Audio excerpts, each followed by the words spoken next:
I am a parent of 3 daughters, 2 of whom are on the autism spectrum, one of whom requires, autism has so affected her life that she requires 24/7 care.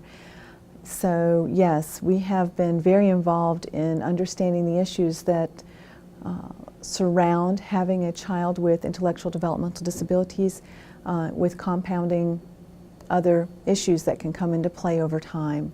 And that's what we've learned.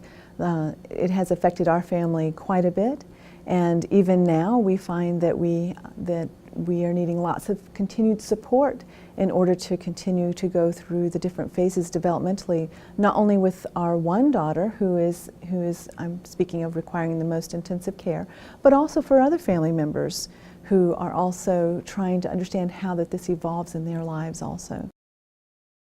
They are very keen on understanding that it's the family dynamic and the individual dynamic and the interplay between that and the community is essential for the quality of life. And each one of those threads, any one of those, can affect the quality of life profoundly. Well, as a parent, I was very involved in the education of my daughter, and as my eyes were opened into that field, it wasn't just for my daughter anymore, it was for anyone who had similar needs, and not just autism, but other intellectual developmental disabilities and even other disabilities over time. So, but I became very keenly aware of the crossovers and of the unique qualities that exist in this population and the gifts that can arise. So I was very instrumental in wanting to include all types of abilities in science and math. My background is very much into science and math. I also love all of the other facets of learning, social studies, history, and art, and so forth. And so from that, I kind of branched into a lot of arenas. For many years, I have been my daughter's mother, and all I ever wanted to do was be the best mom I could ever be. And I realized that in order to do that, I was going to need a lot of training, a lot of support, and a lot of thoughtful people in my life to do that. I've been fortunate to be able to have had that, but I have also seen the trials and the tribulations of the pitfalls in this.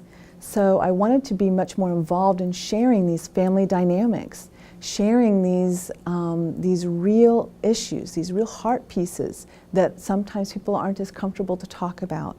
You know, what will happen after I'm gone? You know, even I have such trouble to even think about what that's going to look like. I don't know the answers, and they're hard to think about. But if we don't continue to work together, we will never find the right answers, because it does take all the experts at the table at the right time, at the right place, with the right knowledge to be able to answer these and work together to collaborate and keep the heart in mind. And I will tell you that at the council, I feel like that they are doing that. The people I've been able to be introduced to, the knowledge I've been able to have opened up to me, I want to share it with more. And that's what I'm hoping that we'll be able to do more of going forward. It does help a person to get a voice, to understand the power of the voice.